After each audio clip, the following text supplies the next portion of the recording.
Narration: Lake Arrowhead, take 1. San Bernardino County is larger than Delaware, Rhode Island, Connecticut, and New Jersey combined. The population is around 2 million. The population of those 4 states is a lot less. San Bernardino is the largest county in the contiguous United States. There were 27 murders in the county in 2005. The whitest non-incorporated census-designate area in the county is Lake Arrowhead. 12,000 people live in Lake Arrowhead. 10,500 are white. There has always been a strain of white people who, the descendants of those who came west for warmth, or the descendants of those who came west for lack of a better direction, carried the same fantasy of recreation. The common feature of this working class fantasy was that it wasn't working class, but middle class, and that it entailed the luxury of sunbathing near water. Sunbathing and boating. Not boating as it happens on Lake Huron, but boating as a resort experience. Lake Arrowhead has 8,000 or 9,000 guest rooms for people visiting. The local economy is entirely devoted to those guest rooms and the people who rent them. There are additional guest lodges that are rented out during the summer season. The automobile is inextricably bound up with the vision that is Lake Arrowhead.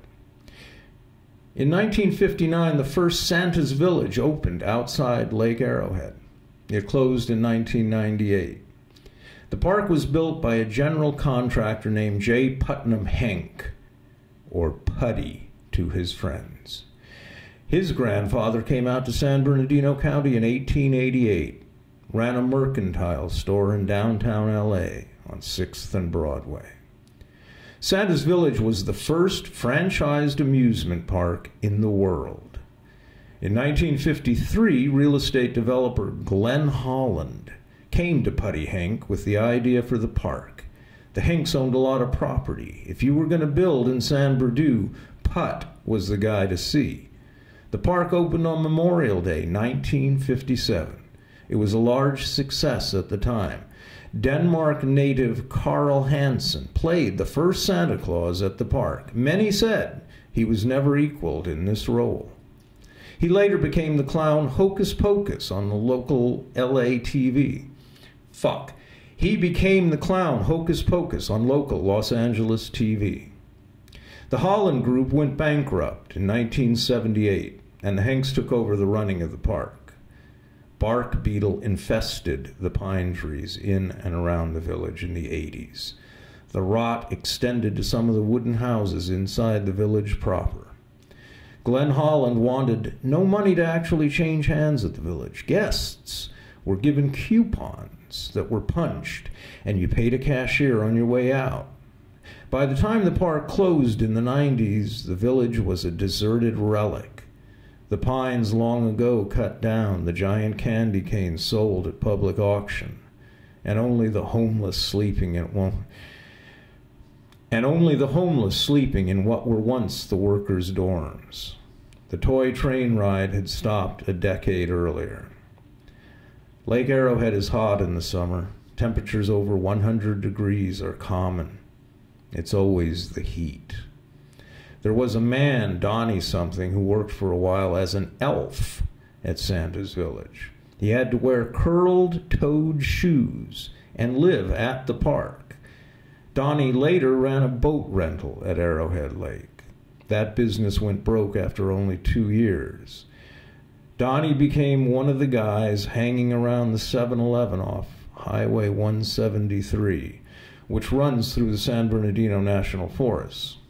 Those small truck stops and mini-marts are the default destination for former elves. State Highway 173 is the only state highway with a still unpaved segment. Lake Arrowhead is represented in the state assembly by Republican Tim Donnelly. Donnelly entered politics to run as an anti-immigration hardliner. Like a lot of those white men who lost their boat rental businesses, Donnelly is resentful and self-hating. After a 10-year-old son of Mexican immigrants was accused of sexually harassing a white girl at Lake Arrowhead Elementary School, Donnelly launched his campaign. He saw his role as white avenger, protecting fair white maidens from the hordes of the South. Donnelly feels at home in Lake Arrowhead. Donnie and the guys at the Circle K off 173 all voted for Donnelly. Well, the ones who did vote voted for Donnelly. The mosquitoes that once came to the lake were dealt with by spraying chemicals. Those same chemicals have not helped the muddy shoreline or the brutally hot July and August sun. Donnelly was arrested in 2010 while trying to board a commercial airliner while in possession of a handgun. He did not have a state permit for carrying a concealed weapon. The white men drinking in the parking lot of the Circle K, or the ones cashing their disability checks at the Safe Insured check cashing kiosk in Crestline, all sympathize with Tim Donnelly's weapons violation. The San Bernardino Sheriff's Department was founded in 1853. The first head of the department was a Mormon, Robert Clift.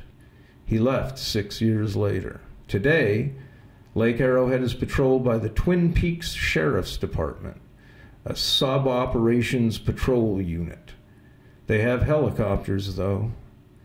Donnie sits on the hood of Frank's 97 Olds Cutlass and shades his eyes with his free hand and gazes skyward at the sheriff's copter circling above. It's a Sikorsky S-61 from the Rialto headquarters. Donnie's other hand is wrapped around an Old English 800, which Frank's friend Kyle bought for him. Kyle hates everyone. He just got released from the Victorville jail. His wife lives in Arrowhead, though. Kyle knows he shouldn't show up. She has a restraining order against him.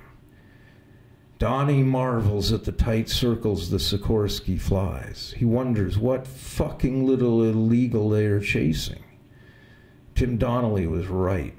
Rehabilitation don't work. He thinks this, as a good many men he knows have been sent to prison, and none of them were the better for it. Water and sunbathing, recreation, it's why they hate us. Boating, drinking, sunblock, and melanoma. White people, Mormon cops. After Santa's Village closed, a reporter asked old Putty if he ever missed the village, missed the pastel toadstools, Santa's sleigh, the giant funny clocks with months for numbers. No, said Putty, I don't dwell in the past. What's over is over. It was fun while it lasted. In 2002, the property on which the village sat was bought by Thomas Plonk and Associates, builders and operators of Plonk Care Centers for the elderly.